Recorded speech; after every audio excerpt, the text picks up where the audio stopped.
네, 오늘의 킹덤 주제는 오늘도 낚였다. 언론 클릭 장사 실태는입니다. 자, 클릭 장사, 제목 장사 이런 말을 많이 들어보셨을 텐데요. 일단 이 개념이 뭔지부터 짚어주시죠.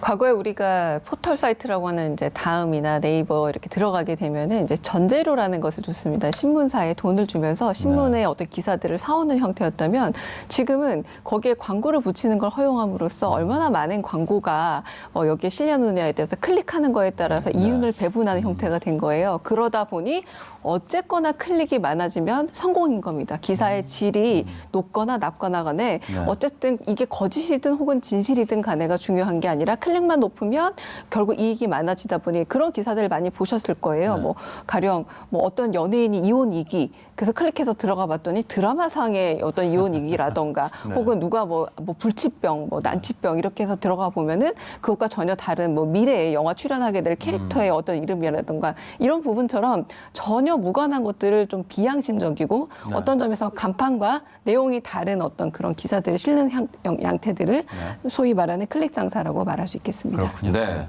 저도 요즘 이제 시사 방송을 많이 하게 되면서 기사들을 많이 찾아보면서 어느 정도 좀 변별력이 생긴 것 같긴 합니다. 그래서 이거는 좀 낚시성 제목이다라고 감이 오는데도 불구하고 결국은 클릭을 하게 됩니다. 나도 모르게. 그러니까 예, 차이점은 예전에는 모르고 낚였는데 이제는 알면서도 낚이는 것이죠. 그래서 피해가기가 쉽지 않다 그런 생각이 드는데요. 오늘 특별히 킹덤 스페셜 질문 먼저 나가보도록 하겠습니다. 이 퀴즈가 아닌 질문이고요. 이 개인의 취향을 한번 엿보도록 하겠습니다. 이 질문을 통해서. 자, 다음 중 클릭을 하고 싶은 기사를 골라보시기 바라겠습니다. 먼저 첫 번째, 연예인 커플 결별 기사.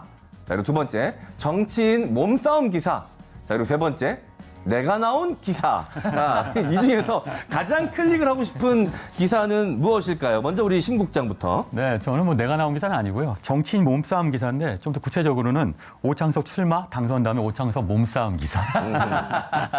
몸싸움 안 하실 것 같아요. 말씀없이 워낙 빼어나니까 말싸움을 하시겠죠. 네. 자, 우리 오창석 의원은 어떻습니까? 저는 지금 여자친구가 없기 때문에 연예인 커플 결별 기사 그걸 제일 먼저 클릭해 보겠죠. 결별 기사. 그렇게 유난을 떨더니 너네도 헤어졌구나. 남의 보내면 행복이다. 농담입니다. 네. 자, 우리 강유정 교수님은 어떤 기사를 좀 뭐 보십니까? 저도 비슷할 것 같아요. 저는 내가 나온 기사를 초기에 좀 이렇게 클릭해 봤는데 밑에 달린 댓글 중에 부담스러운 것도 많고 무서운 것도 많아서 잘 안 하게 되고요. 저도 연예인 커플 결별 기사 같은 것들은 좀 가볍게 접근할 수 있고 사실 좀 죄책감이 덜하거든요. 그런 부분에서 더 쉽게 클릭하게 되는 건 아닌가라는 생각이 들기도 합니다. 네. 전 개인적으로 괄호, 따옴표 이런 게 많이 들어간 기사들을 일부러 좀 봅니다. 왜냐하면 그 제목과 기사 내용이 상반되는 경우가 굉장히 많습니다. 어울리지 않는 경우도 굉장히 많고요. 그래서 따옴표 저널리즘이란 말까지 나올 정도로 이 직접 인용, 간접 인용을 통해서 잘못된 기사들이 굉장히 많이 나오거든요. 요즘엔 또 하지 않은 말에 괄호를 붙여가지고 주어를 만들어내기도 합니다. 그래서 일부러 좀 분석해보기 위해서 그런 기사들을 좀 많이 보는데요. 인형청문고 장관 관련된 기사가 그런 게 있었죠, 최근에. 네, 맞습니다. 말씀하신 자, 그렇다면 이 최근 언론의 돈 없는 클릭 장사의 사례를 한번 살펴보도록 하겠습니다. 먼저 오창석 의원, 이건 좀 너무하다 싶었던 기사가 좀 있었습니까? 네, 있었습니다. 사실은 소개하기도 굉장히 분노할 정도로 도를 넘었다라고 생각이 들었는데요. 지난 11월 3일자였습니다. 조선일보 고 박지선 씨와 관련된 내용을 이제 담았었는데 헤드라인이 이러했습니다. 박지선 엄마 유서 땡땡땡 힘들어한 딸만 보낼 수 없다. 개구먼 박 씨 모친과 함께 숨졌고 사인 추정할 뚜렷할 단서가 없었다라고 얘기를 남겼었는데요. 서울 마포경찰서는 노트 한 장 분량의 메모를 발견했으나 유족의 뜻에 따라 공개하지 않는다라고 기자에게 전했습니다. 그럼에도 불구하고 조선일보는 이런 내용을 단독이라는 표시까지 달아서 기사를 냈었고요. 여기에 땡땡땡은 이제 고인의 유서에 담겼을 법한 그런 내용이 담겼습니다. 이 부분에서 두 가지 점을 좀 비판을 하고 싶은 것이 첫 번째는 이 내용을 그대로 받아 쓴 언론들이죠, 당연히. 그리고 제목 자체를 땡땡땡이라고 이제 유도를 해서 그것이 무엇인지 궁금증을 불러일으키는 고인의 죽음에서만큼 죽음까지도 이제 클릭에 이제 이용하려고 했었던 나쁜 행태라고 볼 수가 있고 분명히 마포경찰서 같은 경우는 유족의 뜻에 따라서 이 메모를 공개하지 않겠다라고 했는데 언론이 쓸 수 있었다는 것은 결국은 경찰 중 일부가 흘렸다라고 볼 수밖에 없는 것입니다. 그렇죠. 네. 자, 죽음마저도 이렇게 장사에 이용하는 악덕 언론들. 자, 강유정 교수, 이거 막을 규제, 방법 없는 겁니까? 사실상 자살 보도 보도 준칙 같은 것들이 있습니다. 그런데 이 준칙이라는 말이 암시하는 것처럼 어떤 강제력이 있는 것은 아니고 일종의 윤리 강령이라서 언론인 주체가 어느 정도의 양심적인 네. 가이드라인을 따르지 않으면 아무런 의미가 없는 것인데요. 방금 이 박지선 씨 보도만 보더라도 엄밀히 말하면 취재가 아니에요. 직접 그 유서 내용을 본 것이 아니라 그냥 네. 들었다라는 그런 한편으로는 기본적인 어떤 저널리즘의 기본 원칙에서도 어긋난 겁니다. 직접 네. 취재가 아니기 때문에 무엇보다도 조선일보, 조선비즈로 또 어뷰징을 했어요. 이 기사를 네. 또 활용을 했다는 것도 가장 큰 문제라고 할 수 있는데 여기서 우리가 주목해야 될 것은 이 부분에서 제동장치를 건 게 언론 소비자분들이었어요. 언론 소비자들이 굉장히 분노해서 이런 식의 기사를 쓰면 안 된다라고 얘기를 하고 있다라는 건 언론 소비자는 이미 각성돼 있지만 언론사가 못 따라오는 형국이라는 걸 잘 보여주는 사례이기도 하고요. 그래서 많은 분들이 징벌적 손해배상을 언론사에도 적용해야 한다는 이유도 뭐냐면 잘못했던 것에 대해서 계속 도망가서 새로운 어떤 다른 잘못된 뉴스들로 옮겨가고 있는 이 형국에서 한 번은 급격한 제동장치를 걸어줘야 되고 그걸 바로 징벌적 손해배상으로 보고 있는 것은 아닌가 싶습니다. 네, 이런 기사, 이런 언론 장사는 소비자들도 원하지 않는다. 자, 이제 다시 본론으로 들어와서 그럼 왜 언론들이 죽음을 악용하고 불안 공포까지 조장하면서 클릭 장사를 하게 됐나? 이것부터 좀 살펴봐야 될 것 같은데 이것이 포털과 관련이 되어 있다고요? 한국에서만 언론사에서 직접 들어가서 언론 소비를 하는 것이 아니라 포털을 통해서 뉴스를 소비하고 있는 기이한 형태가 남아 있습니다. 얼마 전에는 이제 네이버가 조금 방식을 다르게 해서 언론사를 선택하고 나서 그 선택하는 걸 보게 됐더니 이제 다음만 남아 있는 과거의 형태가 좀 극심하게 됐다라고도 보여지고 있는데요. 심각하게는 신뢰하는 언론사가 어디냐라고 물었을 때 많은 소비자분들이 대답을 네이버 내지 다음이라고 포털의 이름은 됐죠. 포털의 이름을 언론사로 착각하고 있는 형국까지 가고 있습니다. 심지어 아까 제가 말씀드렸던 것처럼 광고 수익을 나눠 먹는 식의 어떤 구조 자체가 이런 나쁜 어떤 관행들을 더 가속화시키는 그런 방식들로 가고 있고요. 자, 문제적인 것은 아마 뉴욕 타임즈 같은 그런 신문사 들어가 보시면 어느 정도 읽다가 유료로 전환하지 않으면 그 언론사에서 더 이상 신문 기사를 제공할 수 없습니다. 네. 그럼에도 불구하고 유지되는 거는 좋은 품질의 기사가 있기 때문인데요. 이 불안함은 뭐냐면 포털과 기생하지 않으면 아무도 우리 언론사의 신문 기사를 보지 않을 거란 불안감 때문에 더 나쁜 상황들이 연출되고 있는 상황이 바로 지금의 한국 언론의 현실입니다. 네, 지금 포털에 기생하는 언론의 생태가 이건 악화가 양화를 구축하는 상황이라고 할 수 있겠는데요. 그러다 보니까 신생 언론 매체는 포털에 기사를 제공하는 데 혈안이 될 수밖에 없겠고요. 언론사가 포털에 제휴를 맺으려고 하는 조건도 뭐 다 따져볼 수밖에 없겠는데 한번 짚어주시죠.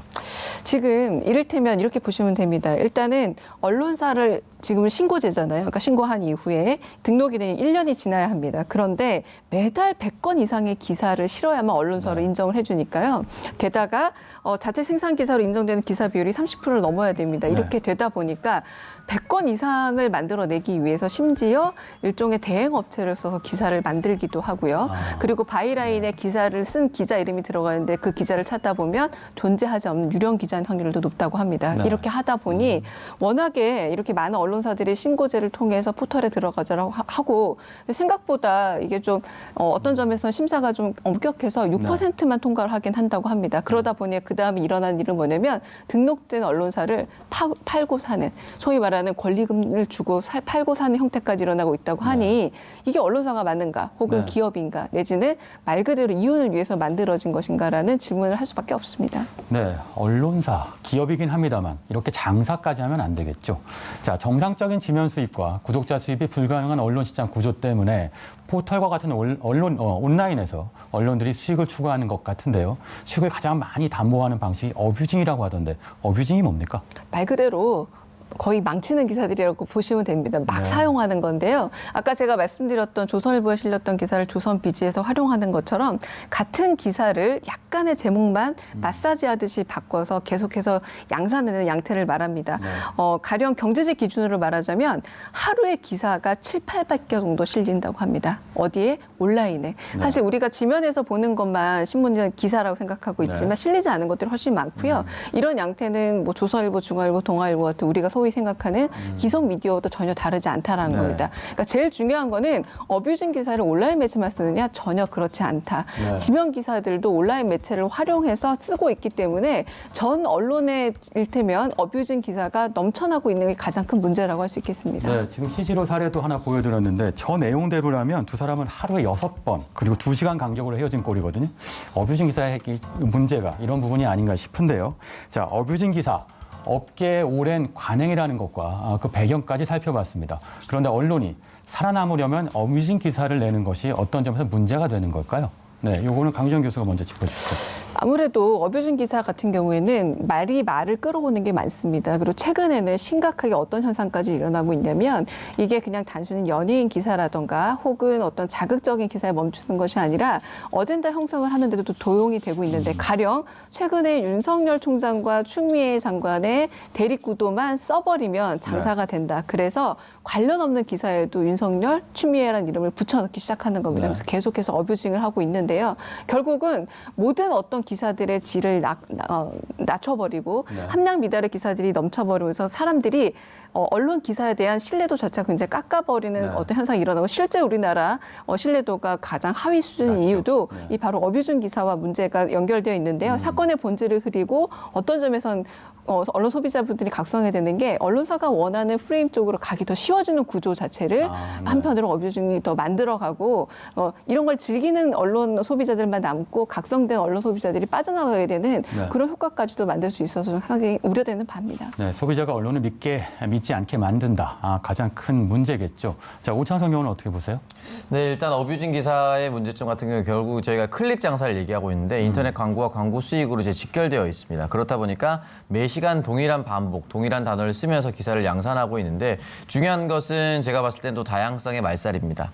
사회 현상이 하루 동안 여러 가지 일들이 일어나는데 몇 가지 특정 사례를 가지고 계속해서 반복하기 때문에 다양한 이야기를 담을 수가 없고요. 두 번째는 윤석열 추미애 갈등 이런 것들을 키워드를 끼워 넣어서 굳이 상관없는 일들에 대해서 계속해서 국민들에게 피로감을 주고 있다고 합니다. 그렇다면 결국 이런 국민적 피로감은 정치 혐오로 올라갈 가능성이 높거든요. 그렇기 때문에 이런 부분들이 사실 사회 전반적으로 좋은 영향을 미치는 것은 전혀 없습니다. 네. 그렇다면 이 클릭 장사에만 혈안이 되어 있는 언론사를 아예 포털에서 막거나 퇴출시킬 수 있는 방법은 없는 건가요? 우리 방송통신위원회에서 종편을 감시한다고 하지만 좀 힘들잖아요. 마찬가지로 포털 뉴스에도 뉴스제휴 평가위원회라고 있기는 있습니다만 뉴스제휴 평가위원회. 맞습니다. 그러니까 이렇게 뉴스의 질도 평가하겠다라고 우리나라에 사실 없는 기관은 없어요. 제대로 구실을 못해서 문제라고 할 수 있을 텐데 문제적인 것은 첫 번째로 모든 게 다 비공개 회의라는 겁니다. 한 번도 회의를 했다고 하는데 공개된 바가 없고요. 회의록이. 두 번째는 뭐냐면 여기에 위원회에 들어가 있는 위원들이 대부분 전직 언론인들이라서 소위 말하는 전관 예우에다가 이런 분들이 가서 평가를 하면서 현재 언론을 좀 봐주기 혹은 감싸주기 역할을 더 많이 하는 것은 아닌가. 왜냐하면 회의록이 공개되지 않으니 어떤 의원이 어떤 보도 혹은 어떤 언론사에 대해 어떤 입장을 취하는지를 전혀 알 수 없는 깜깜이인 겁니다. 그렇다면 아까 제가 말씀드렸던 것처럼 있으나 마나한 평가위원회가 아닌가라는 생각이 듭니다. 네, 제 식구 감싸기 문제겠죠. 가장 중요한 것은 언론들의 자정 능력일 텐데요. 이런 언론 지형 어떤 기대를 할 수 있을까요? 오찬성 의원 부탁드립니다. 네, 일단 저는 자정 능력 당분간 기대하기 어렵다라고 보는데 기본적으로 그런 이유가 반성하는 경우가 드뭅니다. 잘못된 기사를 쓰거나 이런 어뷰징 기사를 양산했음에도 불구하고 반성하는 일이 드문데 반성하지 않는 이유는 필요성을 느끼지 못하는 것이고 필요성을 느끼지 못하는 것은 책임을 묻는 것이 거의 없기 때문입니다.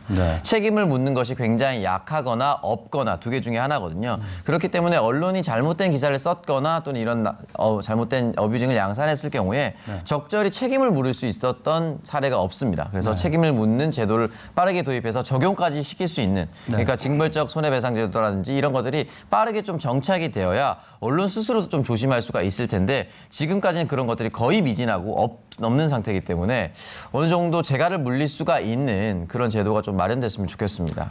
제도가 필요하다. 자정은 힘들다. 강기정 의원. 무엇보다도 언론사가 자생 능력을 갖춰야 합니다. 그러나 우리나라 지금 언론사의 자생 능력이라는 게 형편없다는 것을 모든 분이 알고 계시는데 자생 능력은 이런 식으로 해결되고 있는 거예요. 하나는 기업의 일종의 기생함으로써 광고 및 여러 협찬으로 존재하려 하거나 네. 두 번째는 이런 식의 낚시성 기사를 통해서 미끼를 활용해서 단순 열동률을 높임으로써 언론사의 어떤 위상을 유지하려고 하고 있는 것인데 이 둘 다 자생 구조와는 전혀 거리가 멀죠. 그렇다면 어떤 점에서는 과거만 하더라도 언론사 별로 어떤 차별성도 있었어요. 그러나 가령 조국 전 장관 전국이라던가 여러 전국들을 보고 혹은 사태를 보자면 모든 언론사들이 다 하나의 입장밖에 없기 때문에 네. 소비자 입장에서는 이렇게 많은 언론사가 필요하지도 않은 겁니다. 자, 그렇다면 어떻게 돼야 되느냐? 결국은 자생적인 능력을 갖춰야 하는데 그렇지 않는다면 네. 외부적 능력에 의해서 깨질 수밖에 없는 네. 전 아주 위험한 단계가 지금 한국 언론의 상태라고 보여집니다. 네. 저도 기사를 하나 봤는데요. 네. 한 이 포털 사이트에 많이 이 노출된 기사를 가진 언론사를 순위를 정한 기사가 있었습니다. 많이들 생각하시는 그 순위가 그대로 노출이 됐더라고요. 그런데 저는 굉장히 이게 자랑할 만한 일은 아니다. 어떻게 보면 좀 창피한 일일 수도 있겠다라는 생각을 했는데 오히려 해당 언론사들, 상위에 랭크된 언론사들은 자축하는 내용의 기사를 썼더라고요. 저는 그래서 굉장히 좀 실소가 나왔습니다. 만약에 포털 사이트에서 마음 먹고 그 상위에 랭크된 1, 2, 3위 언론사들 기사를 마음대로 안 올릴 수도 있는 것이거든요. 그렇게 되면 바로 노출이 하나도 안 될 수도 있는 상황인데 어떻게 보면 끌려가고 있는 상황인데 그것을 자축한다라는 이 상황이 이 문제의식을 제대로 갖고 있는가 언론사들이 네. 이런 생각이 좀 들었었습니다. 네. 네. 오늘도 낚였다. 언론들의 클릭 장사 실태는 이란 주제로 포털 저널리즘과 뉴스 어뷰징까지 최근 언론 지형의 문제를 짚어봤습니다. 오늘의 킹덤으로 이렇게 제시해 봅니다. 우리의 목소리는 언론 개혁을 외치고 있지만 우리의 손은 누군가의 불행에 클릭하고 있지는 않은가? 지금까지 언론 지형의 문제에 대한 주제로 심도 깊은 얘기를 나눠봤습니다.